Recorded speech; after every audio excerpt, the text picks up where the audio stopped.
Number one, a 5 cross 12 rectangle is inscribed in a circle. What is the diameter of the circle? तो हमारे पास एक rectangle है जो कि 5 क्रॉस 12 है। ठीक है जी, रेक्टेंगल का जो एरिया है वो लेंथ मल्टीप्लाई बाय ब्रेथ होता है। तो हमारे पास 5 क्रॉस 12 एक रेक्टेंगल है। वो कह रहे हैं कि ये rectangle inside a circle inscribed है। ठीक है जी, ये मेरे पास एक सर्कल है और इस सर्कल अंदर जो है वो रेक्टेंगल इंस्क्राइब है। ठीक है जी, ये आपका रेक्टेंगल हो गया 5 और 12। ठीक है, अब वो कह रहा है कि डायमीटर ऑफ द सर्कल क्या है। डायमीटर ऑफ सर्कल क्या होता है कि एक पॉइंट से दूसरे पॉइंट तक, ठीक है, वो उसका डायमीटर होता है। अब देखिए ये जो 12 है ये इसका डायमीटर नहीं है। उसकी क्या वजह है कि इधर आपके पास कुछ स्पेसिंग दोनों साइड पे रह जाती है। अब इसका डायमीटर क्या है, अगर आप इस रेक्टेंगल का डायगोनल ड्रा करेंगे, आप एक साइड से दूसरे साइड को टच कर लेंगे जैसे इधर हुआ है। इस साइड से लेकर ये साइड, ये सर्कल के दो साइड्स हैं। अगर आप इस रेक्टेंगल का डायगोनल ड्रा करें तो दोनों साइड्स टच हो जाते हैं, तो ये आपका डायमीटर हो जाता है। यानी कि इस रेक्टेंगल का जो डायगोनल है वही हमारा डायमीटर ऑफ सर्कल हो जाएगा। तो अब इस रेक्टेंगल का डायगोनल हमने फाइंड करना है। ठीक है जी, अच्छा ये भी आपका 12 है, ये भी आपका 5 है। ठीक है, दोनों साइड्स इक्वल हैं, ये वाले ऑपोजिट साइड्स। अब ये जो x है ये हमने फाइंड करना है, ये वाला length.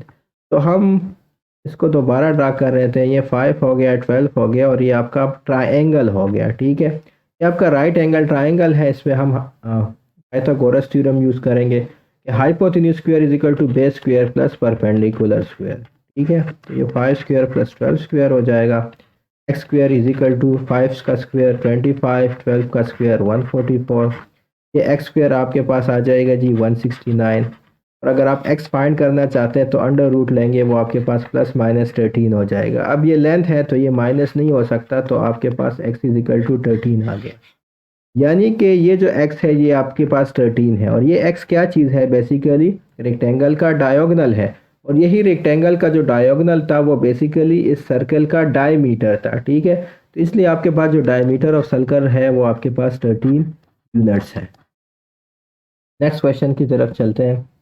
What is 1/20 expressed as decimal. ठीक है, डेसिमल में हमने फाइंड करना है, तो यूँ हम लिख सकते हैं।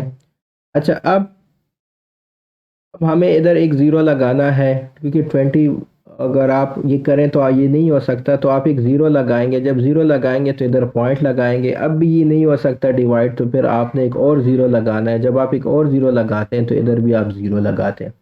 अब 25 ज़र आपके पास 100 आता है। ठीक है, तो ये जो आपके पास है ये 1/20 आपके पास क्या आ गया, 0.05।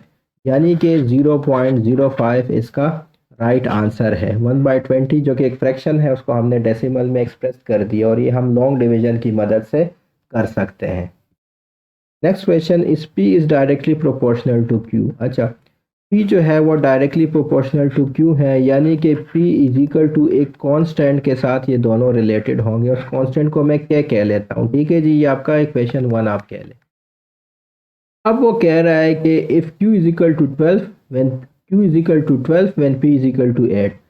तो जब p 8 के बराबर है तो q 12 के बराबर है।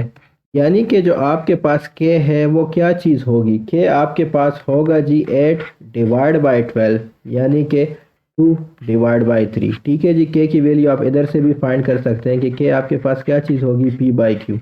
अब p भी गिवन है, q भी गिवन है, तो 8/12 आपके पास वही 2/3 आ गया। ठीक है, अब हमारे पास इक्वेशन कुछ यूँ हो गई कि p is equal to 2/3 q। ठीक है, अब वो कह रहा है कि what is the value of p when q is equal to 15। तो q की जगह आप 15 डाल दें और तो सॉल्व करें 2/3 इंटू 15।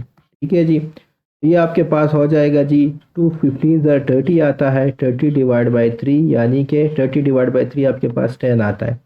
तो p की जो वैल्यू आपके पास आ गई वो आपके पास 10 आ गई। Next question, the area of the square x is 5। ठीक है, देखें एरिया ऑफ स्क्वायर क्या होता है, एल स्क्वायर होता है। ठीक है जी, अब आपके पास वो कह रहा है ये जो एल स्क्वायर है वो आपके पास इक्वल है क्या चीज़ की, एक स्क्वायर है आपके पास, स्क्वायर के सारे साइड्स इक्वल होते हैं। कहते हैं कि उसका हर एक साइड क्या है, एक्स है। ठीक है, अब एरिया ऑफ स्क्वायर क्या होता है, एल स्क्वायर होता है, where L is the length of the side of the square, इधर आपके पास X length of the side of the square है, तो एरिया आपके पास क्या होगा, वो आपके पास एक्स स्क्वायर होगा। आपको एक्स गिवन है कि एक्स आपके पास फाइंड है, और आपने क्या करना है, सॉरी एक्स आपके पास 5 नहीं है, एरिया आपके पास 5 है। ठीक है जी, ये आप देखें, area of a square of a side x, side को उसने एक्स कहा हुआ है और एरिया 5 है, तो ये आपके पास 5 is equal to X square है, where X is the length of each side, तो एक्स इज इक्वल टू आपके पास अंडर रूट 5 आ गया। ठीक है जी, यानी कि इसका जो हर एक स्क्वायर का हर एक साइड जो है वो आपके पास अंडर रूट 5 यूनिट्स है। ठीक है, ये बात तो क्लियर हो गई। अब वो कह रहे what is the area of a square of side 3x। अब एक और स्क्वायर है जो कि उसका हर एक साइड जो है वो 3x के बराबर है। देखिए इसका x क्या आया था, अंडर रूट 5 आया था, तो अब इसका क्या साइड का क्या लेंथ होगा, वो आपके पास होगा जी under 3 into under root 5। 3x है ना, 3 मल्टीप्लाई बाई एक्स है, तो 3 अंडर रूट 5 का हर एक साइड का लेंथ हो जाएगा। ठीक है जी, इधर आपके पास लेंथ अंडर रूट 5 है, वो कैसे पता चला कि उसने कहा कि जी उसका एरिया, स्क्वायर का एरिया आपके पास 5 है, ये आपको गिवन है। तो जब इस स्क्वायर का एरिया आपके पास 5 है तो हर एक साइड का लेंथ अंडर रूट 5 है। अब एक और स्क्वायर है जिसका लेंथ है 3x, यानी कि 3 मल्टीप्लाई बाय अंडर रूट 5, तो इसका क्या एरिया होगा। अगेन आपने लेंथ ऑफ ईच साइड का स्क्वायर लेना है, तो आपने 3 अंडर रूट 5 का स्क्वायर लेना है। अब 3 का स्क्वायर 9 होता है, अंडर रूट 5 का स्क्वायर आपके पास 5 आ जाएगा, तो ये आपके पास इसका आंसर 45 आ जाएगा। Product of -6 1/2 -10। अच्छा, -6 है आपके पास, 1/2 है, -10 है। देखिए दो माइनस है, और जब दो माइनस मल्टीप्लाई होते हैं तो आपके पास प्लस आता है, तो नेट रिजल्ट तो आपके पास प्लस आएगा। उसके बाद देखिए कि 6 मल्टीप्लाई बाय 1/2, तो ये 1 ज़र और ये आपके पास 3 हो जाएगा, तो आपके पास आ जाएगा जी 3 1 और 10, क्योंकि माइनस इंटू माइनस तो हमने पहले से मल्टीप्लाई कर दिया, तो ये आपके पास 3 10 ज़र 30 आता है। इसका जो राइट आंसर है वो आपके पास 30 आ गया। Next question, 4 1/6% of dash is equal to 45। अच्छा, 4 1/6 को आपने 4 को 6 के साथ मल्टीप्लाई करना है और 1 इसके साथ ऐड करना है। ठीक है, और डिवाइड बाय 6 दोबारा लिखना है, 4 multiply bye 6 plus 1 divide by 6, तो ये आपके पास 25/6 आता है। ठीक है जी, अच्छा तो ये यानी कि इसका मतलब ये है कि 25/6% ऑफ, तो हम x कह लेते हैं, जो क्वेश्चन मार्क है उसको x कह लेते हैं, इज इक्वल टू 45। ठीक है, अब परसेंट क्या होता है, percent is in terms of 100, तो ये आपके पास 25/6 divide by 100 multiply by x, ये मल्टीप्लिकेशन है। ठीक है, इज इक्वल टू 45 है। ठीक है, यानी कि अब 100 को आप क्या कर सकते हैं कि इसको मैं ऐसे लिख सकता हूँ, ये 100 है ना, ये डिवीजन को मैं मल्टीप्लिकेशन में चेंज करता हूँ, और इसके नीचे 1 होता है, तो डिवीजन से ये उल्टा हो जाएगा, ये 25/6 multiply by 1/100 multiply by x is equal to 45 आ जाएगा। अब ये देखें 25 और 100 आपस में कट सकते हैं, 25 4 ज़र 100 आता है, तो ये 4 हो गया, ये आपके पास 1 हो गया। अब ये देखिए 1 multiply by 1 multiply by x। ठीक है, तो ये आप लिख लें 1 मल्टीप्लाई, अच्छा ये आप देखें 1 मल्टीप्लाई बाय 1 1 आता है, 6 मल्टीप्लाई बाय 4 24 आ गया, तो ये 24 आ गया, उसके साथ आपके पास x है, मैं इधर x लगा लेता हूँ, ये 45 के इक्वल है। ठीक है जी, अब क्या है कि आपने x फाइंड करना है। ठीक है, ये आपके पास, इसको मैं ऐसे लिख सकता हूँ, x/24 इज इक्वल टू 45। ठीक है, implies that x is equal to 24 multiply by 45।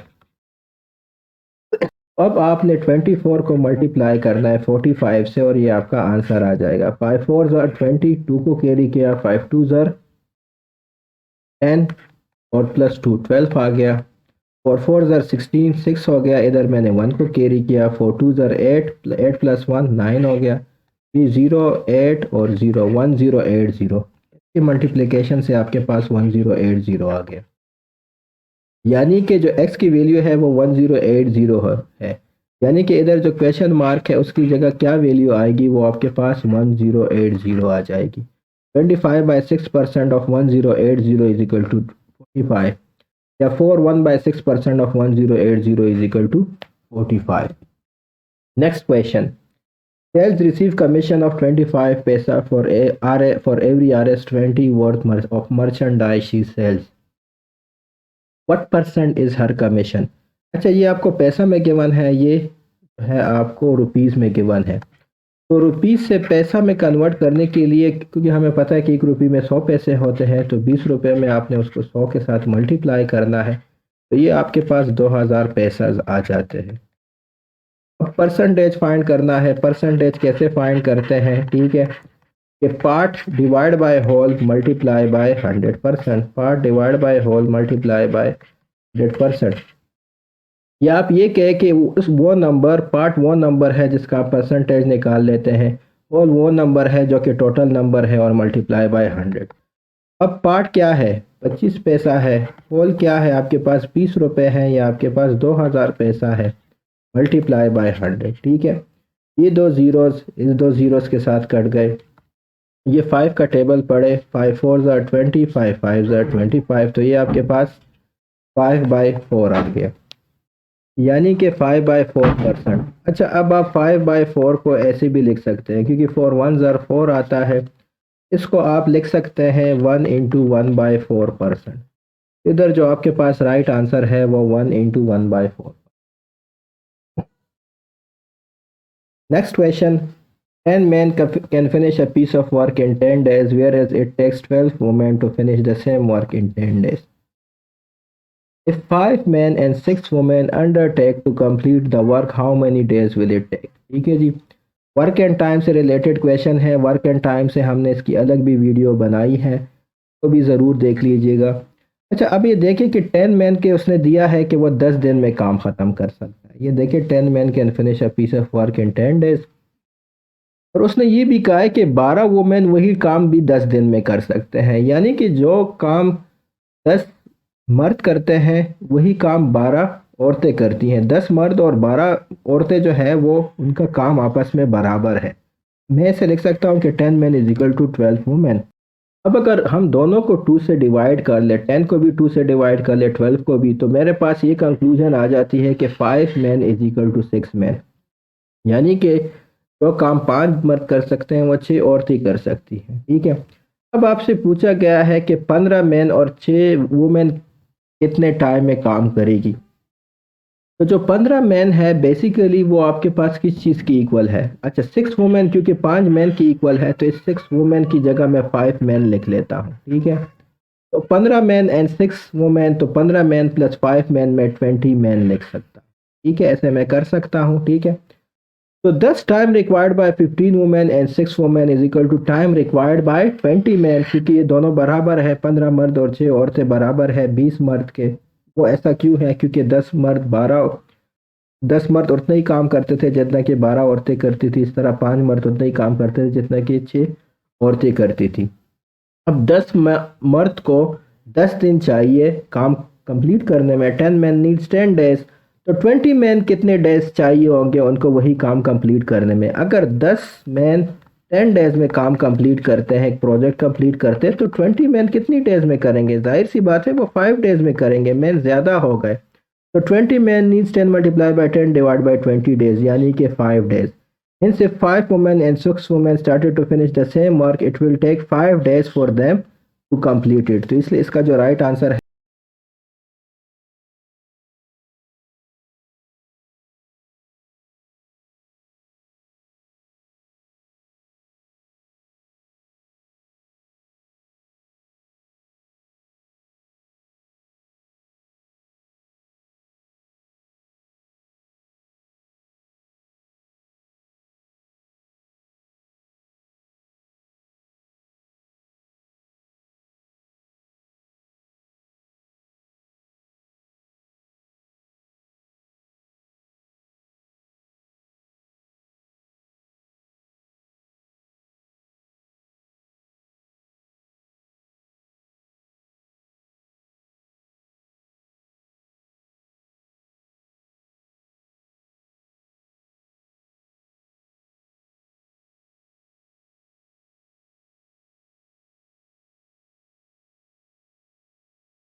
पहला क्वेश्चन 75% ऑफ 16। देखिए ये परसेंटेज का क्वेश्चन है, परसेंट का मतलब होता है इन टर्म्स ऑफ 100। तो this is 75 divide by 100, of की जगह आप मल्टीप्लाई लिखें, ये आपका हो गया। अच्छा, अब ये देखेंगे 25 के टेबल में दोनों आते हैं, आप इसको 5 टेबल में भी डिवाइड कर सकते हैं और फर्दर सिंप्लीफाई करके आपके पास वही आंसर आएगा। डायरेक्टली भी आप 25 में सिंप्लीफाई कर सकते हैं। तो 25 4 ज़र 100, 25 3 ज़र 75। वैसे भी आपको पता होना चाहिए कि 75% आपके पास 3/4 के बराबर होता है। 3/4 मल्टीप्लाई बाई 16। अब देखिए 4 और 16 ये दोनों एक ही टेबल में आते हैं, तो 4 1 ज़र 4 और 4 ज़र 16, ठीक है। तो 3 मल्टीप्लाई बाई 4 आपके पास 12 आ गया, इसका आपके पास आंसर आ गया जी 12। तो 75% ऑफ 16 आपके पास जो आंसर आ गया वो आपके पास 12 आ गया। Next question, someone bought at 1000 and sold at 10,000, find profit percent. किसी ने कोई चीज़ खरीदी, वो 1000 की खरीदी और उसको फरोख्त कर दी 10,000 में, तो कहता है कि प्रॉफिट कितना है। जैसे अच्छे खासा उसने प्रॉफिट कमाया कि एक चीज़ 1000 में खरीद रहा है और 10,000 में बेच रहा है, ठीक है। अब पहले प्रॉफिट कितना है, परसेंट को चलते हैं, प्रॉफिट पहले फाइंड करते हैं। प्रॉफिट क्या है, 10,000 में बेचा है, 1000 में इसने खरीदा था, तो प्रॉफिट 10,000 माइनस 1000 है, ठीक है जी। Sold value minus bought value है, तो प्रॉफिट आपके पास 9000 आ गया, ये इसका प्रॉफिट हो गया। उसने प्रॉफिट परसेंट पूछा है, तो प्रॉफिट परसेंट के लिए आप क्या करेंगे कि आपने जो प्रॉफिट है, ठीक है, जो नेट प्रॉफिट है उसको आप ओरिजिनल वैल्यू पे डिवाइड करें। ओरिजिनल क्या वैल्यू थी, 1000 थी, ठीक है जी, जिसमें उसने ख़रीदा था। मल्टीप्लाई बाय 100 कर ले, ये 30 इसके साथ कट गए, 9 मल्टीप्लाई बाय 100 आपके पास 900% आ गया। तो कितनी परसेंट उसको प्रॉफिट हुआ, वो आपके पास 900% आ गया। Next question, if A B is equal to 1/8, B C is equal to 6 and A C is equal to 4, find A B C.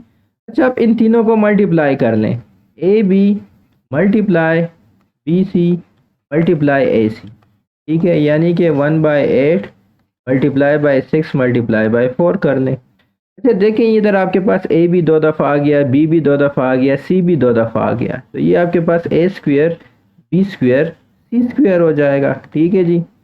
अच्छा 6 4 ज़ा 24 आता है, तो 24 डिवाइड बाई 8 हो जाएगा। ए square B square C square आपके पास आ गया जी, 24 डिवाइड बाई 8 3 आता है। अब ए बी सी हमने फाइंड करना है, ठीक है, तो इसके लिए अंडर रूट ले ले दोनों साइड पे।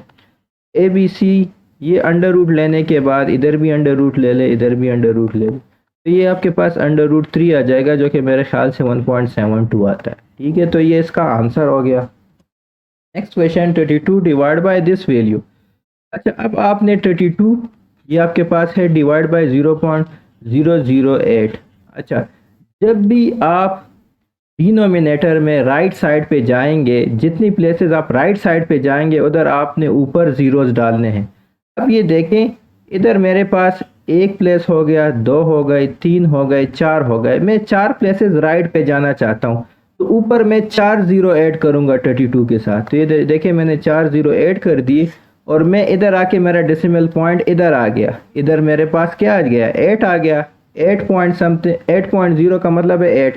तो अब आप इसको सॉल्व करें, 8 1 ज़र 8, 8 4 ज़र आपके पास 32 आता है, और ये जो बाकी 4 ज़ीरो है वो भी आप इधर लिख लें। तो इसका आपके पास आंसर आ गया जी 40,000, यानी कि 400। Next question, average of 8 numbers is 12। If each number is increase by 2, what will be the new average. देखिए, अगर आप हर एक नंबर को 2 से इंक्रीज करते हैं ना, सही है, तो ओवरऑल एवरेज भी आपका उतना ही इंक्रीज होगा, ठीक है। ये ट्रिक आप जहन में याद रखें।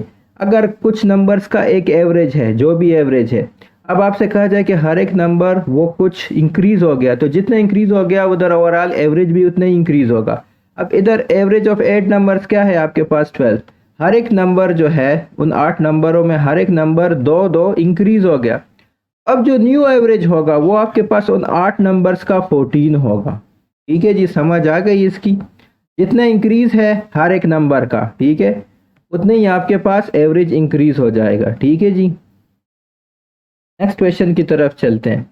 As of father is 5 times age of son after 12 years, वो इधर नहीं है, ठीक है, ये गलत है। After 12 years father age will be exactly twice the age of son. Find age of father, father की एज हमने फाइंड करनी है, ठीक है। अच्छा, जब भी एज रिलेटेड क्वेश्चंस हो ना, आप यहाँ पे आप अपने पास पास्ट, प्रेजेंट, फ्यूचर लिख लें। अब ये बात आपको पता होनी चाहिए कि जब आप पास्ट से प्रेजेंट की तरफ आते हैं या प्रेजेंट से फ्यूचर की तरफ आते हैं तो एज इंक्रीज होती है। एज क्या होती है? इंक्रीज होती है। ये बात आपको पता होनी चाहिए, ये कॉमन सेंस की बात है। क्योंकि अगर मैं आपसे पूछूं कि 3 साल बाद आपकी एज क्या होगी, तो वो जाहिर सी बात है आज की एज से ज़्यादा होगी। कितनी ज़्यादा होगी? 3 साल ज़्यादा होगी, ठीक है जी। और अगर मैं आपसे कहूं कि जी पास्ट में 3 साल पहले आपकी क्या एज थी, तो वो आपकी आज के एज से कम होगी। तो पास्ट की एज प्रेजेंट की एज जो है वो उससे ज़्यादा होगी और फ्यूचर की एज उससे ज़्यादा होगी, ये जाहिर सी बात है। अच्छा, अब देखिए ये कह रहा है कि age of father is 5 times age of son. पहले हम करते हैं जी कि एज ऑफ सन को हम एस से डिनोट कर लेते हैं और एज ऑफ फादर को हम एफ से डिनोट कर लेते हैं। आप किसी भी लेटर से इसको डिनोट कर सकते हैं, ठीक है जी। तो इसको हम प्रेजेंट ले लेते हैं, ये प्रेजेंट की बात है तो हम इसको प्रेजेंट ले लेते हैं कि एज ऑफ जो आपका सन है उसकी एज एस है, फादर की एज क्या है? वो आपके पास 5s है। ये करंट सिनारियो की बात है। आफ्टर 12 ईयर, 12 ईयर बाद, यानी कि अब किसकी बात हो रही है? फ्यूचर की बात हो रही है। आफ्टर 12 ईयर सन की क्या एज होगी? जाहिर सी बात है वो s+12 होगी। फादर की क्या एज होगी? वो 5s+12 हो जाएगी, ठीक है जी। देखिए ना, फादर की प्रेजेंट एज 5s है, 12 साल बाद क्या होगी? 5s+12 हो जाएगी। अब वो क्या कह रहा है? Father age will be, future की बात कर रहे हैं, father age will be exactly twice of son, ठीक है जी। ये फादर एज है, ठीक है, और ये आपकी सन एज है। फ्यूचर की बात करें कि आफ्टर 12 ईयर्स, 12 ईयर्स बाद जो अबू की एज होगी वो ट्वाइस होगी सन के। तो फ्यूचर में क्या है कि आपके पास जो 5s+12 है वो इक्वल है, ट्वाइस का मतलब 2 टाइम्स 2s+12 के, ठीक हो गया। तो ये आपके पास 5s+12 is equal to 2s+24 हो गया। अच्छा, आप 2s को इधर शिफ्ट करेंगे तो ये 5s-2s हो जाएगा और ये +12 हो जाएगा, ये 24 हो जाएगा। ये आपके पास 3s+12 इज इक्वल टू 24 हो जाएगा। 12 को दूसरे साइड पे शिफ्ट करें तो 3s इज इक्वल टू 24 - 12, यानी कि 3s इज इक्वल टू आपके पास आ गया जी 12। अब s को फाइंड करना है, दोनों साइड को 3 पे डिवाइड करें तो आपके पास s 12 डिवाइड बाई 3 आ जाएगा, जो कि आपके पास आ जाएगा जी 4। तो सन की प्रेजेंट एज क्या है? s क्या चीज़ थी? s सन की प्रेजेंट एज थी, ये s आपके पास 4 है, ठीक है। अब एज ऑफ फादर, वो प्रेजेंट एज की बात कर रहा है कि एज ऑफ फादर कितना है, प्रेजेंट एज ऑफ फादर कितना है? वो 5s है। तो 5 मल्टीप्लाई बाय 4 कितना हो जाएगा? वो आपके पास फादर की क्या एज हो जाएगी? 5s है। तो 5 मल्टीप्लाई बाय 4 यानी कि 20 ईयर्स हो जाएगी, ठीक है। ये आपके पास फादर की एज आ गई। अब आप देखें, इससे आप इसको समझ भी सकते हैं। प्रेजेंटली सन की एज 4 साल है, फादर की कितनी है? 20 साल है, ठीक है जी। 12 साल बाद, 12 साल बाद क्या होगा? एज इंक्रीज होगी, सन की एज कितनी हो जाएगी? s+12 यानी 4+12, 12 साल बाद जाहिर सी बात है उसकी एज 16 हो जाएगी। 12 साल बाद फादर एज क्या हो जाएगी? अब अगर 20 है तो जाहिर सी बात है वो आपके पास 32 हो जाएगी। 5s अब 20 के इक्वल है, 5s+12 32। तो ये देखिए 32 और 16 का क्या रिलेशन है? 16 को अगर आप 2 से मल्टीप्लाई करें आपके पास 32 आता है।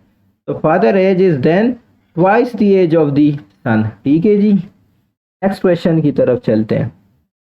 Area of rectangle is equal to the area of square and length of the rectangle is equal to the perimeter of the square, then the breadth of rectangle is, ठीक है। क्या दिया है हमें कि जी एरिया ऑफ रेक्टेंगल इक्वल है area of square के। अब देखें, एरिया ऑफ रेक्टेंगल का आपको पता भी होगा कि क्या चीज़ है? Area of rectangle length multiply by breadth है, ठीक है जी। एरिया ऑफ स्क्वायर हो गया।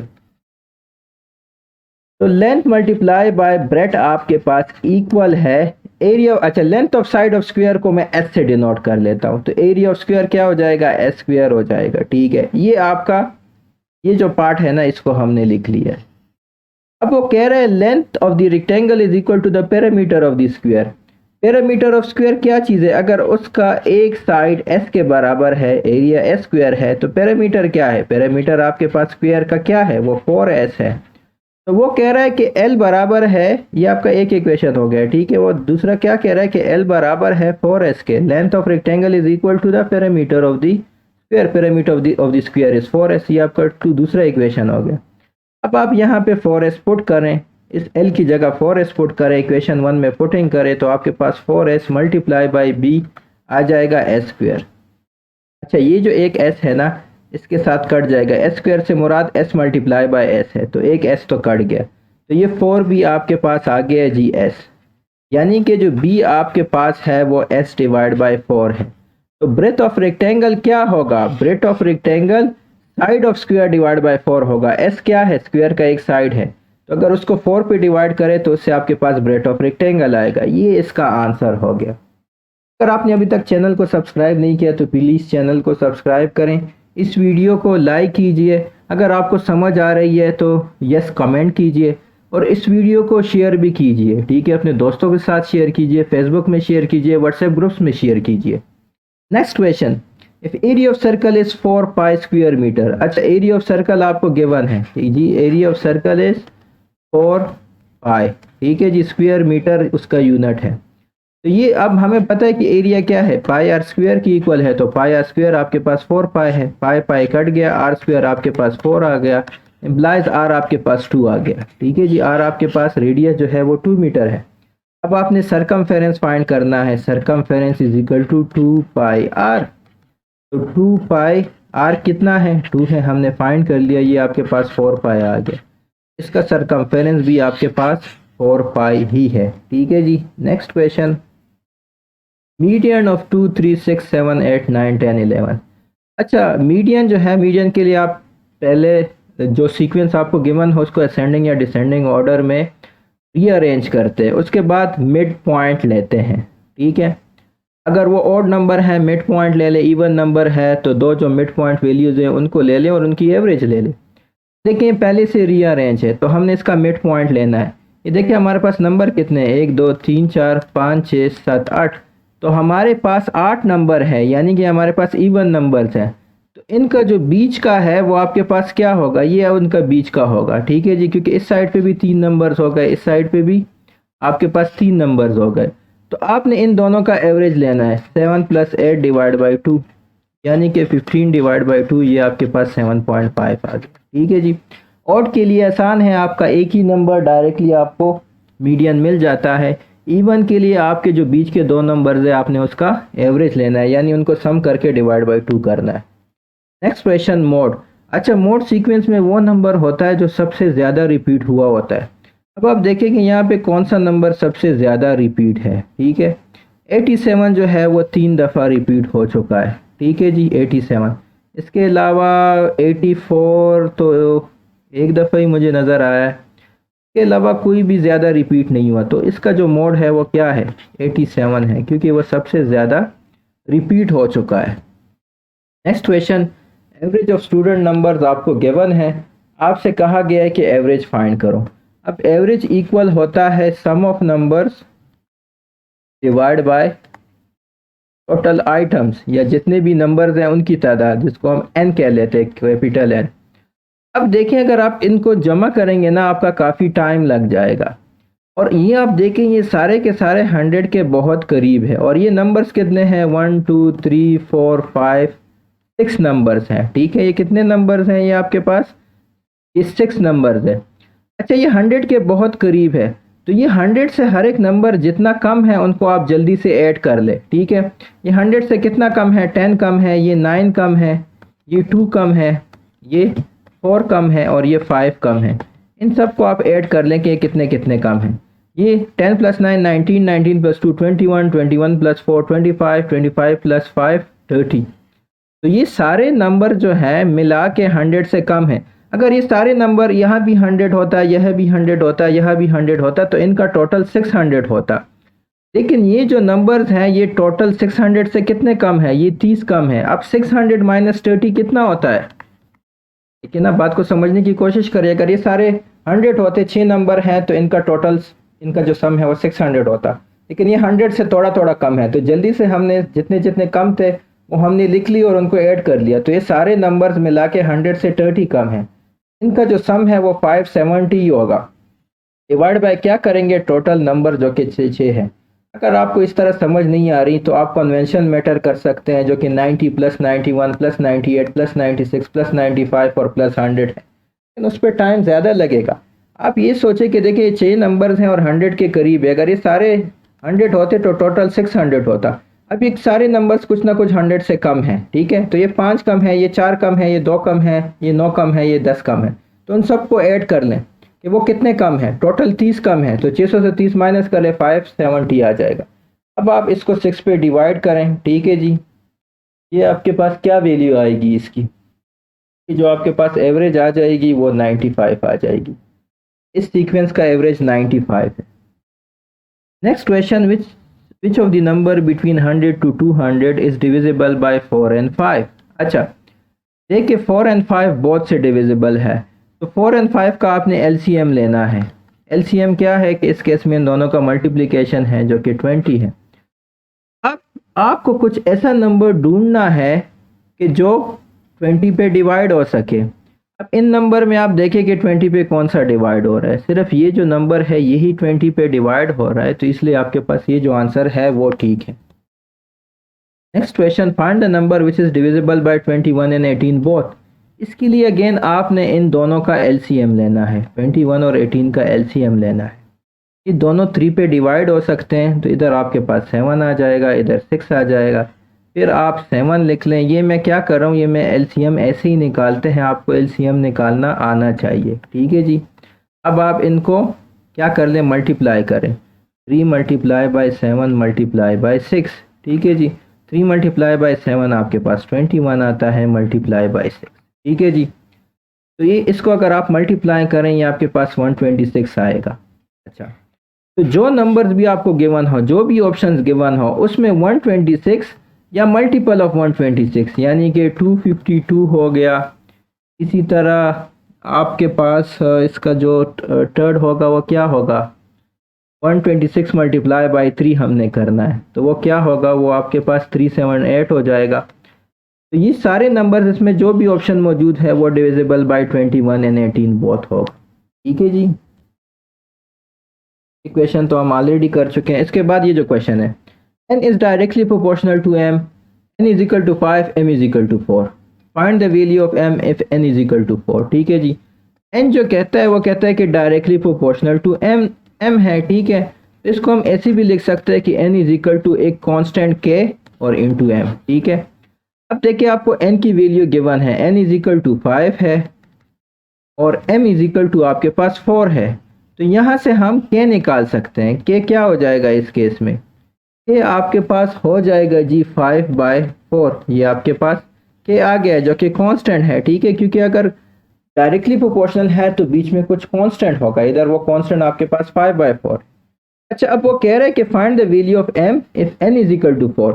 तो पहले आप ये जो इक्वेशन है ना, इसको हम कह लें इक्वेशन 1, इसमें आप पुटिंग कर ले कि ये आपके पास बन जाएगा n is equal to 5/4 into m, ठीक है।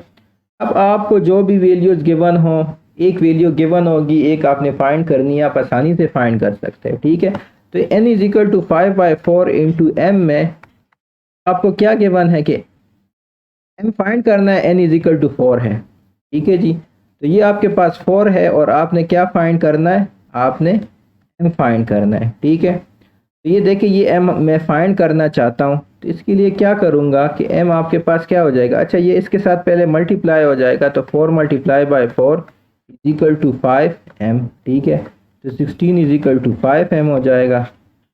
अब दोनों साइड को 5 पे डिवाइड कर लें, यहाँ से आपके पास m की वैल्यू आ जाएगी 16/5, ठीक है, जो कि इक्वल होती है 3.2 के।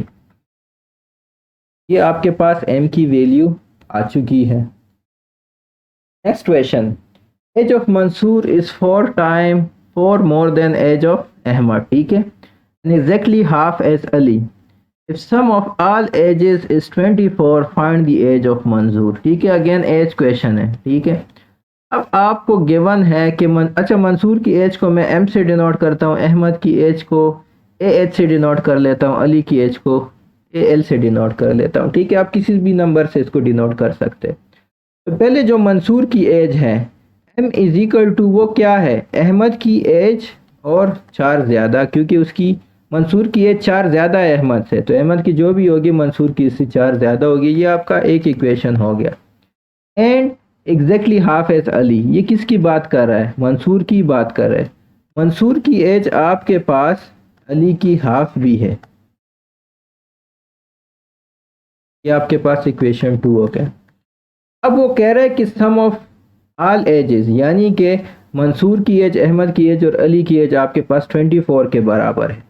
मंसूर की एज, अहमद की एज और अली की एज ये आपके पास बराबर है 24 के, ठीक हो गया। तो वो कह रहा है कि आप एज फाइंड करें जी मंसूर की, ठीक है। अच्छा, अब पहली बात कि यहाँ पे मंसूर की जगह मैं मंसूर लिख लेता हूँ, मंसूर की जगह मैं ए एच प्लस 4 लिख लेता हूँ, ठीक है। इसको मैं ए एच प्लस 4 लिख लेता हूँ और अहमद की एज को ऐसे ही लिख लेता हूँ।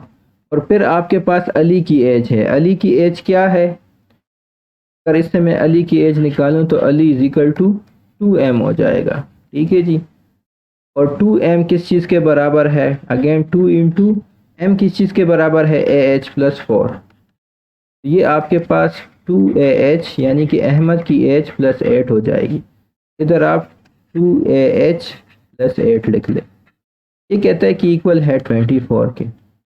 अब देखें ये आपके पास 3ah हो गया, क्योंकि 1 2 और बल्कि 4 हो गया, ठीक है। ये आपके पास 4ah हो गया, ठीक है ना, 2 3 एंड 4 और प्लस 4 प्लस 2 प्लस 4 और प्लस 8 हो गया, प्लस 4 और प्लस 8, ये आपके पास इक्वल है 24 के। तो 4ah प्लस 12 आपके पास इक्वल है 24 के, यानी कि 4ah 12 को इस साइड पे शिफ्ट करें, ये माइनस हो जाएगा, तो 24 माइनस 12 हो जाएगा, ये आपके पास आ जाएगा जी 12। 4ah 12 की इक्वल है, ah किस चीज़ के इक्वल होगा, यानी कि अहमद की जो एज है वो किसकी इक्वल होगी, वो 3 की इक्वल हो जाएगी, ठीक है जी। दोनों को 4 पे डिवाइड कर लें। तो आपने अहमद की एज फाइंड कर ली है। मंसूर की एज क्या है, अहमद से 4 ज़्यादा, तो 3 + 4, यानी कि मंसूर की एज जो है वो आपके पास 7 ईयर्स आ गई है, ठीक है। हमने मंसूर की एज फाइंड कर ली है। अगर आप वेरिफिकेशन करना चाहते हैं, देखें अहमद की एज आ चुकी है 3 ईयर्स है, ये देखें ना इस इक्वेशन में अहमद की एज क्या आई है 3 आई है, मंसूर की क्या आई है 7 आई है। रह गई अली की एज, तो देखें जो मंसूर की एज थी वो अली से हाफ थी, यानी कि अली की एज 2 टाइम्स दी मंसूर थी, यानी कि जो अली की एज है वो आपके पास क्या है, वो आपके पास 14 है। 14 क्यों है, क्योंकि 2 टाइम्स मंसूर एज 14 आता है, 2 टाइम्स 7 14 आता है।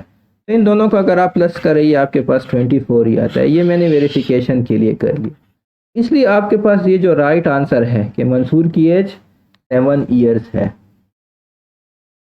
Next question, if two sides of a triangle are 9 and 10, what could be the third side. अच्छा, ये बात आप जहन में याद रखें, बल्कि जहन में याद रखने की बजाय आप इस चैनल को सब्सक्राइब कर लें, क्योंकि मैं आपको बड़ी ज़बरदस्त ट्रिक बताने वाला हूँ साइड्स ऑफ ट्राइंगल के लिहाज से। रिमेंबर, अगर आपको ट्राइंगल में 3 ही साइड्स होते हैं, वो तो आपको पता है, इसलिए इसको ट्राइंगल बोलते हैं। 3 एंगल्स होते हैं, 3 साइड्स ही होंगे, ठीक है। एंगल 3 है, ये तो नहीं हो सकता कि एंगल 3 है और साइड 100 है। 3 एंगल है, ट्राई एंगल है, try means 3, angle means angle, 3 angle है तो 3 साइड ही होंगे ना, ये तो कॉमन सेंस की बात है। अच्छा, अब जब भी आपको 2 साइड्स के लेंथ का पता हो, 2 साइड्स के लेंथ का पता हो ट्राइंगल के, जो थर्ड साइड है ना वो इन दोनों के डिफरेंस से ग्रेटर होगा और इन दोनों के सम से क्या होगा, छोटा होगा, स्मॉलर होगा।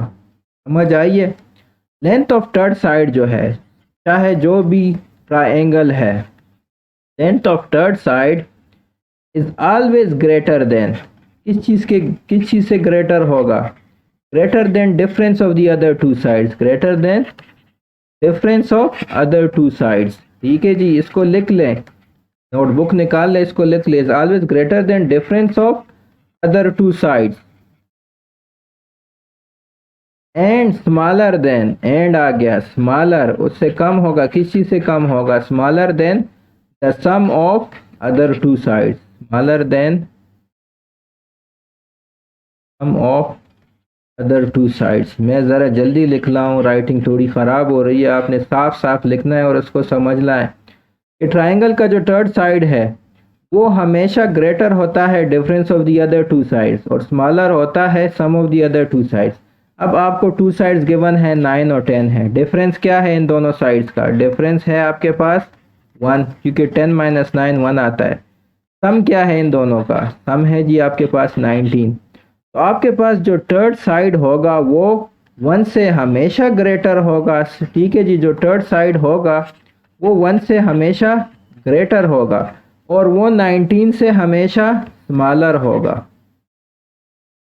तो फिर आपने क्या करना है कि आपने वही वैल्यू सेलेक्ट करनी है जो कि 1 से ग्रेटर हो और 19 से कम। ठीक है जी, अगर आप थर्ड साइड को x कह लें तो आप उसको ऐसे भी लिख सकते हैं कि 1 greater than x but less than 19। ये जो ऑप्शन है ना, शायद ये ऑप्शन आपको गिवन हो, फिर आपने इस ऑप्शन को टिक करना है। तो क्वेश्चन है, if rent of shop is 200 and it doubles every year then what will be rent after 5 years. देखें, इसको आप वैसे भी कर सकते हैं और फिर मैं आपको इसका फार्मूला भी बताऊंगा कि ये एक ज्योमेट्रिक प्रोग्रेशन है। ठीक है, वैसे कैसे कर सकते हैं, करंट रेंट ऑफ शॉप क्या है 200 है, हर साल में वो डबल हो रहा है। ठीक है, तो आफ्टर 1 ईयर, आफ्टर 1 ईयर कितना हो जाएगा, 200 का डबल कितना होता है 400 हो जाएगा जी। अब 2 साल बाद अगेन डबल हो गया तो 400 का डबल कितना होता है 800 होता है। 3 साल बाद अगेन डबल हो गया तो 800 का आप डबल ले ले 1600 हो जाएगा। 4 साल बाद अगेन डबल हो गया तो 1600 का आप डबल ले ले, 16 का डबल 32 होता है तो उसके साथ लगा लें। और फिर 5 ईयर्स, ये भी ईयर्स है, ये भी ईयर्स है, ये भी ईयर्स है, फाइनली 5 ईयर्स जो हमसे पूछा गया 5 ईयर्स क्या, इसका भी डबल, तो ये आपके पास 6400 आएगा। अब ये देखें, ये हर साल डबल होता रहता है। ठीक है, एक साल में डबल हुआ, फिर डबल हो गया, फिर डबल हो गया, फिर डबल हो गया, फिर डबल हो गया। तो 5 ईयर्स आपके अमाउंट से पूछा गया है तो वो आपके पास इसका आंसर क्या आएगा 6400 आएगा। ठीक है, ये एक तरीका है इसको करने को। सेकेंड तरीका क्या कि एक ज्योमेट्रिक प्रोग्रेशन है, इधर आपके पास जो A1 है वो आपके पास 200 है।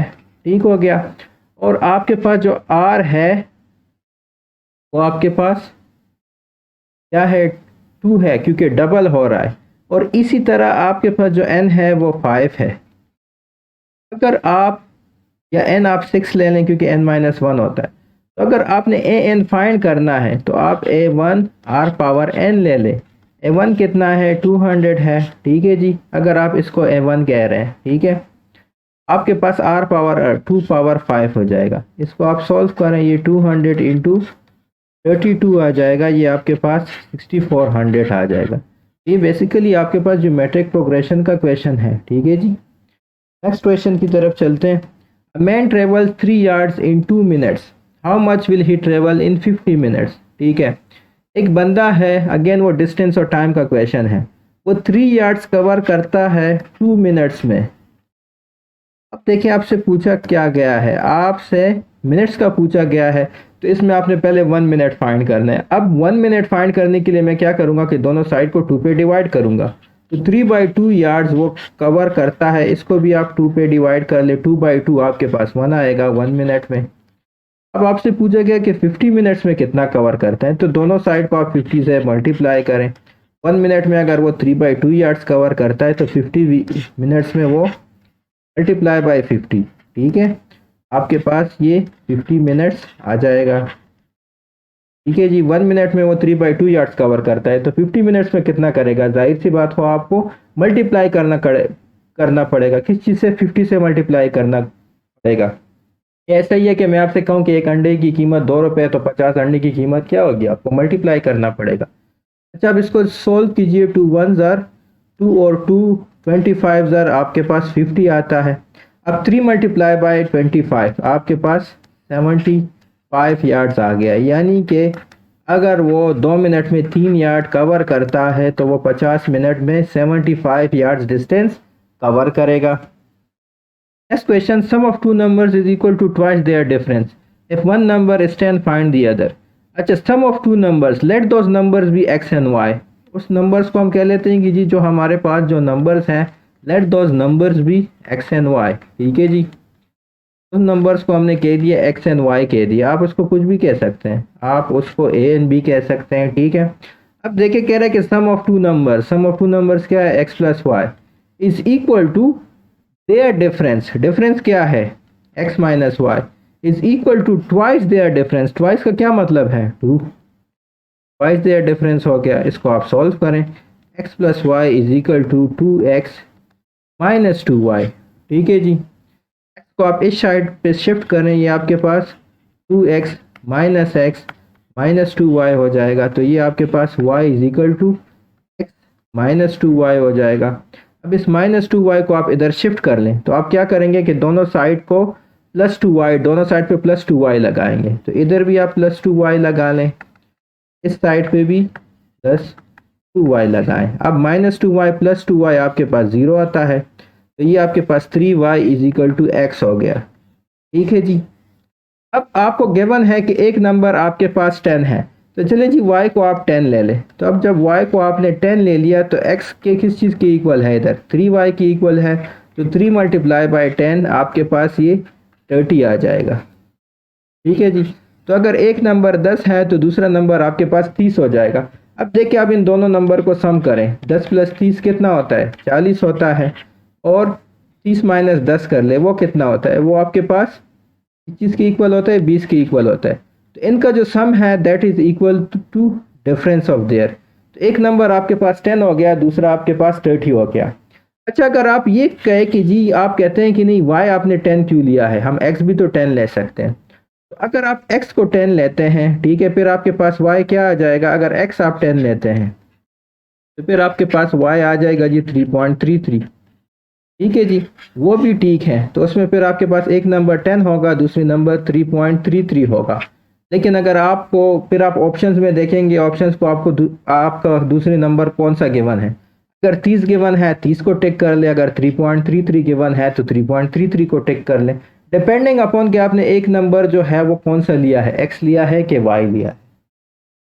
नेक्स्ट क्वेश्चन, फाइंड द ज़कात ऑन 12,15,000। ठीक है, ज़कात कैसे फाइंड करते हैं मैं ऑलरेडी अपनी वीडियोस में बता चुका हूँ। डिवाइड बाय 40 करते हैं अगेन। अच्छा, अब ये देखें, ये क्वेश्चंस काफ़ी बार रिपीट हो चुका है। अब ये वैल्यू तो नहीं रिपीट हुई, लेकिन ज़कात पे वही क्वेश्चन है कि यार ज़कात फाइंड करो। तरीका वही है, 40 पे डिवाइड कर लो। ज़कात फाइंड करना है, इस नंबर को आप, ये जो नंबर है इसको 40 पे डिवाइड करो। ठीक है, 0 0 कट गया, आपके पास आ गया 12,15,000 डिवाइड बाय 4। अब आप डिवीजन परफॉर्म कर लें। ठीक है जी, तो आप कहते हैं लॉन्ग डिवीजन। फॉर 30,000 आपके पास 120 आ जाएगा, ये आपके पास 1 आ जाएगा, 5 और ये 1 आ जाएगा जी, ये 500 आप इधर लिख लें। अब अगेन फॉर 3,000 आपके पास 12 आता है, ये आप 3 लिख लें और ये जो 2 जीरोज़ हैं इसको नीचे लिख लें, ये 300 हो गया। और 7,000 आपके पास 28 आता है, इसको माइनस करें, ये आपके पास 2 आ जाएगा। ये 0 आप इधर लेके, ये आपके पास 20 हो जाएगा। और 5,000 आपके पास 20 आता है। तो ये देखिए आपकी डिवीजन परफॉर्म हो गई। तो इसका आपके पास क्या आंसर आ गया, 30375। इसमें जो ज़कात की रकम है, जो ज़कात अमाउंट है, दैट विल बी 30375। दूसरा है sum of two numbers is 2 if one number is 4 find the other number. Again sum of two numbers x plus Y is equal to 2। एक नंबर 2 है, x और y में कोई भी number आप 2 ले लें। x को मैं 2 लेता हूँ, तो 2 plus Y is equal to 2। ठीक है, अब आपके पास y क्या चीज़ है, sorry, if one number is 4, one number is 4। ठीक है, तो हमने 4 प्लस x को मैंने चले 4 ले लिया, तो 4 plus Y is equal to 2। y की चीज़ की इक्वल है, y is equal to 2 minus 4 के, यानी कि -2। अगर एक नंबर 4 है तो दूसरा नंबर आपके पास -2 होगा, तभी जाके इनका सम जो है वो 2 के बराबर आएगा। नेक्स्ट क्वेश्चन मल्टीप्लिकेशन का क्वेश्चन है। अच्छा 25 divide by 2 multiply by 18 divide by 5, उसके बाद डिवीजन है। ठीक है, ये आपके पास ये वाला साइन है। इस साइन को मल्टीप्लिकेशन में कन्वर्ट करने के लिए क्या होता है कि आपको इन्वर्स लेना पड़ता है। जो डिनोमिनेटर है वो न्यूमरेटर में चला जाता है, जो न्यूमरेटर है वो डिनोमिनेटर में। इस डिवाइड के साइन को मैं मल्टीप्लिकेशन में चेंज करूंगा और जो डिनोमिनेटर है उसको मैंने न्यूमरेटर में लिख लिया, न्यूमरेटर को डिनोमिनेटर में लिख लिया। अब इसको सॉल्व कर लें। ठीक है जी, ये देखिए 5 के साथ कट जाता है, 9 1 ज़र 9, 9 2 ज़र 18 हो गया, ये 2 इसके साथ कट गया। ठीक है, तो आपके पास 25 मल्टीप्लाई बाय 1 मल्टीप्लाई बाय 1 हो जाएगा, यानी कि 25, और ये आपके पास 1 मल्टीप्लाई बाय 1 मल्टीप्लाई बाय 1 हो जाएगा। इसका आंसर आपके पास 25 आ जाएगा।